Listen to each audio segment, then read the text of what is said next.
Hello friends, तो आपका स्वागत है आपके अपने यूट्यूब चैनल वर्टेक्स ग्रुप पर। तो जैसा हमने आपसे वादा किया था हम उसी पर चल रहे हैं। हमने एमसीक्यू सीरीज़ का आपको पहला लेक्चर कल दे दिया था जो इंडस्ट्रियल रिलेशन लेबर लॉज पर था। आज हम दूसरा लेक्चर लेकर आए हैं अपना प्रैक्टिस एमसीक्यू सीरीज़ का, जो बेस्ड है हमारा जनरल अकाउंटिंग प्रिंसिपल्स पर। तो बिना किसी देर करे स्टार्ट करते हैं। आइए, सबसे पहले वही जो हम हमेशा कहते हैं, सिलेक्शन लेना है, मतलब इस बार लेना है।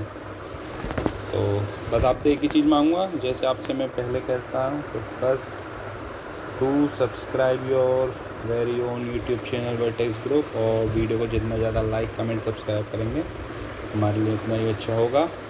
तो कमेंट सेक्शन में ज़रूर बताएं कितना आपने अटैम्प्ट किया है। वीडियो को पॉज करें, अपना पहले आंसर देखें, उसके बाद चेक करें कि आपका आंसर ठीक है या नहीं। तो आइए स्टार्ट करते हैं अपने फर्स्ट क्वेश्चन के साथ। तो dash will be credited if goods are given as charity. Cash, charity, purchases या सेल्स, किसको क्रेडिट किया जाता है अगर goods are given as charity? तो the right answer is purchases. Purchases will be credited if goods are given as charity. Second MCQ. An account record the dash in the balance of an item. Account किस चीज़ का record रखता है? ये increase का, decrease का, increase decrease दोनों का, या एप्रिशिएशन का? देखिए बहुत सिंपल सा क्वेश्चन है, बहुत आसान क्वेश्चन है।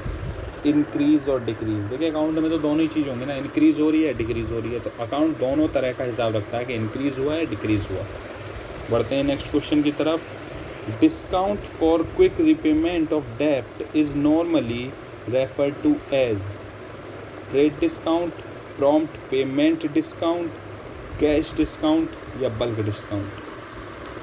10 सेकेंड्स हैं आपके पास, आंसर दीजिए, उसके बाद आंसर बताया जाएगा आपको। तो चलिए, इसका आंसर होगा कैश डिस्काउंट। अगले क्वेश्चन पर, following are the characteristics of joint venture except. इनमें से जॉइंट वेंचर की कौन सी कैरेक्टरिस्टिक है इसमें से किसी को छोड़कर? No common firm name, contribution of funds, sharing of profits losses, none of these. So 10 seconds as usual.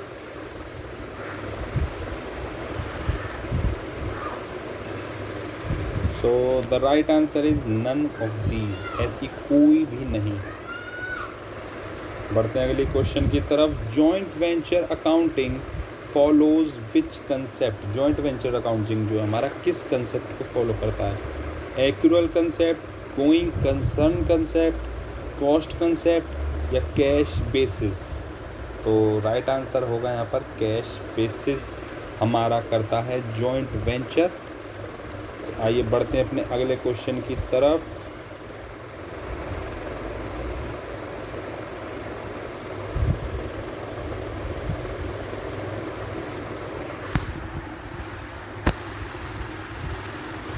Sorry, थोड़ा सा फॉल्ट हो गया। So where dash ends dash begins.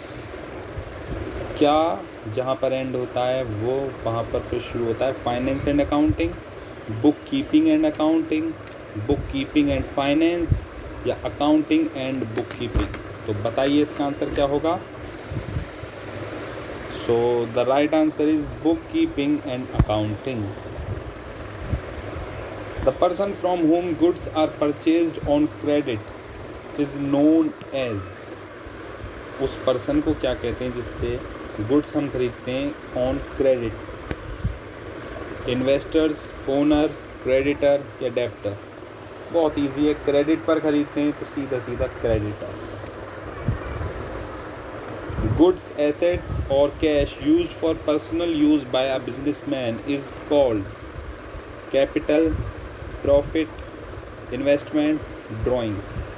देखिए ये जो वर्ड है यहाँ पे ड्राइंग्स, इसे ऐसे मत समझ लेना कि हम ड्राइंग जो कला वाला करते हैं वो नहीं है। ड्राइंग्स मतलब एक तरीके से विड्रॉ करना, निकालना। तो गुड्स, एसेट और cash used for personal use by businessman क्या कहते हैं? इसे कहते हैं ड्राइंग्स। जैसा मैंने आपको बताया, तो इसे वो मत समझ लेना। ड्राइंग्स ये निकालने वाला होता है, विड्रॉल करने वाला होता है। सो अगला, the objective of financial accounting is to ascertain dash for a particular period. Debt only, profit या loss, accounts, assets only. Assets यानी संपत्तियाँ, debt माने निकालना. So profit loss account सब पता है, तो what is the right answer here? तो right answer is profit या loss. बढ़ते हैं अपने नेक्स्ट क्वेश्चन की तरफ.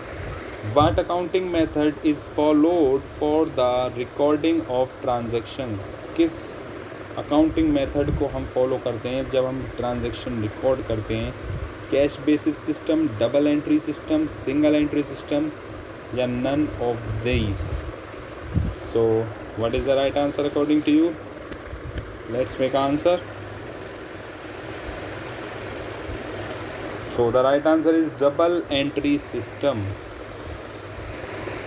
Posting of entries in the ledger is done from vouchers, balance sheet, journal या none of these. Posting of entries in the ledger is done from vouchers, balance sheet, journal या none of these. The right answer is general. Computer of a firm should be classified as current assets, fixed assets, liquid assets. तो कौन सा होगा? जल्दी comment section में बताएं हमें. Computer of a film should be classified as current assets, fixed assets या liquid assets. So the right answer is fixed assets. Capital receipts are shown in profit and loss account, trading account, none of these या balance sheet. जल्दी बताएं. Capital assets कहाँ पर show होती है? Profit and loss account में, trading account में, none of these या balance sheet. So the right answer is balance sheet. Accrued income is किसको बोलते हैं? एक्रूड इनकम लायबिलिटी, एसेट यानी संपत्तियाँ, रेवेन्यू, एक्सपेंस यानी खर्चीला. तो किसको बोलते हैं accrued income? And the answer is assets यानी एक्रूड इनकम यानी संपत्ति को बोलते हैं. Gross profit ratio is also termed as. Gross profit ratio को किस और नाम से जाना जाता है? Gross profit margin, gross margin to net sales, both A and B या ऑल ऑफ द अबव.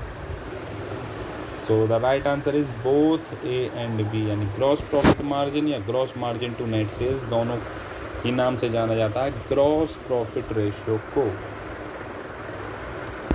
बढ़ते हैं अगले क्वेश्चन की तरफ. ग्रॉस प्रॉफिट रेशियो कैलकुलेट कैसे करते हैं? तो gross profit ratio is calculated as, क्या फॉर्मूला होगा? Gross profit into gross upon gross sales into 100 या gross profit upon net sales into 100 या net profit upon gross sales into 100 या none of the above. So जल्दी comment section में बताएं क्या right answer होगा. So gross profit upon net sales into 100 is the right answer. So देखिए वहीं से एक रिलेटेड एक क्वेश्चन आ गया. Given sales is 1,20,000 and gross profit is 30,000. तो find the gross profit ratio. देखिए अभी बताया था क्या था formula? Gross profit upon net sales into 100. तो प्रॉफिट कितने का हुआ है? 30,000. टोटल सेल कितनी है? 1,20,000 इंटू 100. तो 40 से 40 गया, 3 4 12, 4 से 100 गया 25 यानी कि 25%. So answer is B part हमारा आंसर होगा. देखिए कितना अच्छा है. थोड़ा सा फॉर्मूला याद करा, सीधा एक क्वेश्चन करा और ये बहुत इंपॉर्टेंट है. यहाँ से क्वेश्चन आ सकता है जैसा मैं आपको बताऊँ. सो जॉइंट वेंचर इज़ आ, सो इसको स्पेशल टिक कर लीजिए इन दोनों को ही.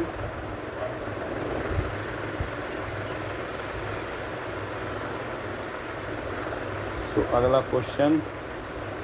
Joint venture is a dash account, personal, real, nominal या कैपिटल. तो कौन सा अकाउंट है joint venture? And the answer is nominal account को ही बोलते हैं joint venture.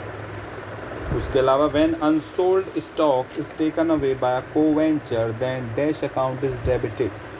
Joint stock, joint venture, joint bank account या को-वेंचर्स.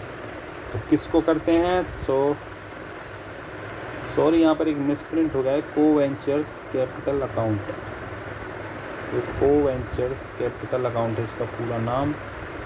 सो राइट आंसर भी यही होगा हमारा, को वेंचर्स कैपिटल अकाउंट, जो शायद टाइपिंग पूरा नहीं हो पाया था, टाइपिंग वाले ने ही गलती कर दी थोड़ी सी, कोई बात नहीं, चलिए होती रहती गलती। So the when unsold stock is taken away by co-venture then account is debited, कौन सा होता है, को ventures capital account.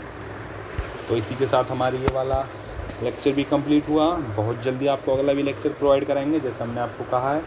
Approx 2000 plus MCQs की प्रैक्टिस करानी है, अभी तो 50 के आसपास ही हुए हैं दोनों लेक्चर्स मिला के, तो कोई दिक्कत नहीं है, आगे भी प्रैक्टिस करते रहेंगे। बस आपसे एक ही चीज़ हम मांगते हैं, do subscribe your very own channel Vertex group. ज़्यादा से ज़्यादा वीडियो को लाइक करें, कमेंट करें, सब्सक्राइब करें। कमेंट सेक्शन में ज़रूर बताएं आपको हमारा ये सेशन कैसा लगा। कमेंट सेक्शन में ज़रूर ये भी कमेंट करें कि आपका कितना स्कोर रहा, और अगर किसी को कोई डाउट है किसी रिलेटेड टॉपिक के, जो चीज़ समझ में नहीं आया, लेज़र, जॉइंट वेंचर या को वेंचर कैपिटल अकाउंट, जो भी चीज़, तो वो आप बता सकते हैं हमें, आप हमें बता सकते हैं हमारे वीडियो में। सो उम्मीद करता हूँ वीडियो आपको अच्छी लगी होगी, तो चैनल को सब्सक्राइब करना न भूलें। Thank you, have a nice day. मिलते हैं अगली वीडियो में।